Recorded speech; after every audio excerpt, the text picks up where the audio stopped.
সংসারমুখী লাজুক অপরূপ সৌন্দর্যপূর্ণ এক গৃহবধূ ছিলেন বেগম খালেদা জিয়া। রাজনীতির প্রতি তার কোনো আগ্রহ ছিল না। স্বামী ও ২ সন্তানকে নিয়ে গ্রামীণ বধূর মতো সুখের সংসার বাঁধার স্বপ্ন ছিল বেগম জিয়ার। কিন্তু ১৯৮১ সালের ৩০শে মে রাষ্ট্রপতি জিয়াউর রহমানের মর্মান্তিক হত্যাকাণ্ডে স্তব্ধ হয়ে যায় যখন পুরো দেশ। বিএনপি তখন দিশেহারা রাজনৈতিক দল।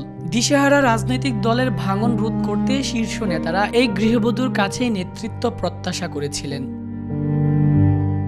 সাবেক মেজর ও দেশের প্রেসিডেন্ট জিয়াউর রহমানের স্ত্রী বেগম জিয়া অবশেষে ১৯৮২ সালে বিএনপির প্রাথমিক সদস্য হন। মাত্র ১ বছরের ব্যবধানে তিনি সিনিয়র ভাইস চেয়ারম্যান এবং ১৯৮৪ সালে দলীয় চেয়ারম্যান হিসেবে নির্বাচিত হন। লাজুক স্বভাবের এই মহিয়সী নারী গৃহবধূ থেকে দেশের প্রথম, বিশ্বের দ্বিতীয় নারী প্রধানমন্ত্রীর হওয়ার পথ একদমই সহজ ছিল না বেগম খালেদা জিয়ার জন্য।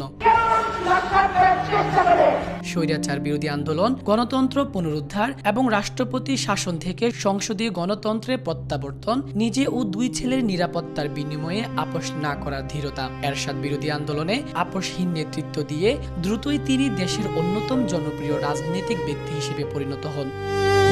মাত্র ১ দশক পরে ১৯৯১ সালের নির্বাচনে বিএনপির বিজয়ে বাংলাদেশের প্রথম নারী প্রধানমন্ত্রী হিসেবে শপথ নেন বেগম খালেদা জিয়া। গৃহবধূ থেকে জননেত্রী হয়ে ওঠা তার এই পথ চলা ছিল শোক, সংগ্রাম ও দৃঢ়তার এক অসাধারণ ইতিহাস, যা আজও অনুপ্রেরণা হয়ে আছে অনেকের কাছে। শিষ্টাচার, সৌজন্যবোধ, দূরদর্শিতা ও প্রজ্ঞার সমন্বয়ে তিনি হয়ে উঠেছেন বাংলাদেশের রাজনীতিতে এক অনন্য চরিত্র। সাবেক এই প্রধানমন্ত্রী বেগম খালেদা জিয়ার সুস্থতা কামনায় জাতি আজ এক সুরে প্রার্থনারত।